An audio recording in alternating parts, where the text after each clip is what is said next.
Punika pun Pak Rini sampean genti wae. Napa? Bubuk Kasmoro ya kena. Tadi ada permintaan apa saja?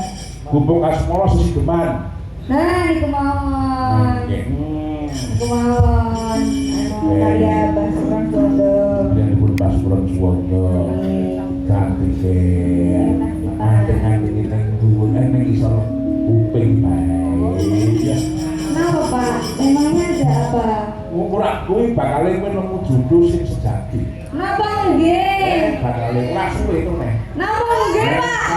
Panjenengane nek ndika iki gampang mandi kula wedi.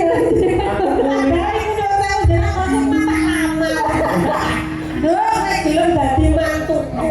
Sinten? Iya. Pergo ora di pacar tak tekoni. Oh, nggih.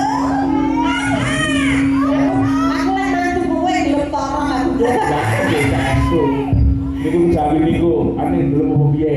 Napa? Halo, Mas Bambang. Kula iki jenenge sapa, Pak? Napa gelem karo Mas Boten tadi pun kan dhisik-dhisik Pak Jani, pomo gelem. Rumah dhewe iki kan, rumah dhewe. Pomo gelem niku, Pak. Dan niku nak gelem. Nah, nggih sampeyan kan. Sepenting sebulan sing apik. Nah, nggih, kula niku duluan nggih, Mas. Oke. Saya tadi lo bajunya couple loh sama Mas Bondo, Pak. Couple piye? Couple tuh sama apa lu nggak janjian, bajunya sama tadi. Oh, iya. Iya, itu saking sedulurannya rakyat nih loh, Mas. Iya. Best. Dan terus iki kaya apa? Iya, iya. Nah.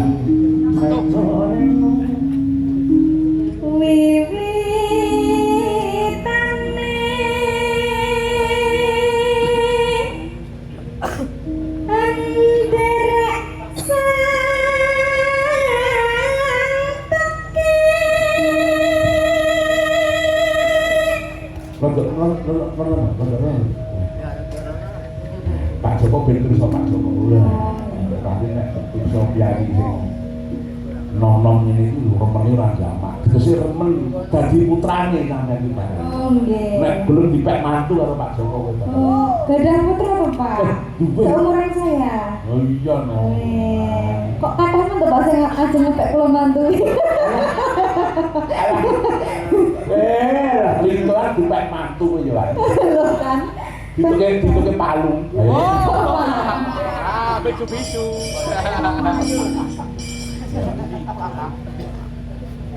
Mulia.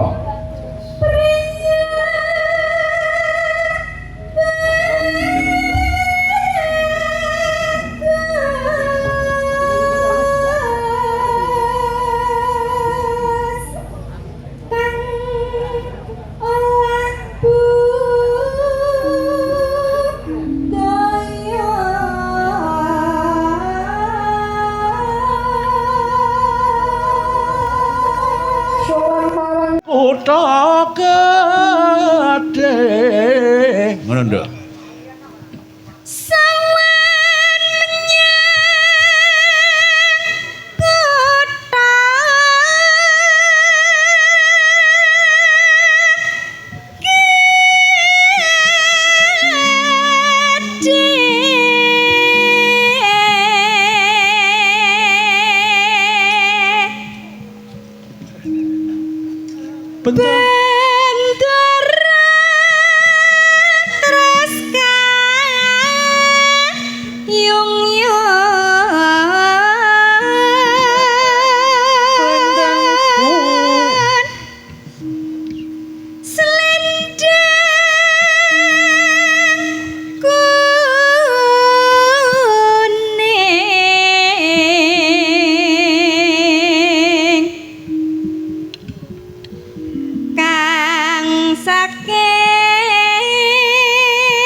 Pondok Ungu kita si lenggah tasih mirsani Pak Parmo Manyaran kita si wajan suara kurang permana neng wases ngungro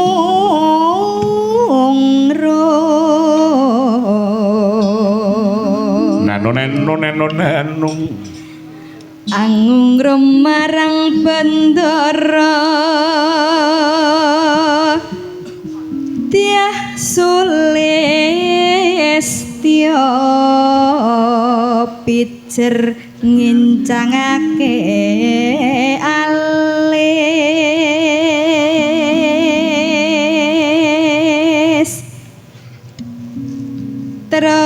terus no sesideman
Matur nuwun sanget. Elok tenan dasare bocah ya wayu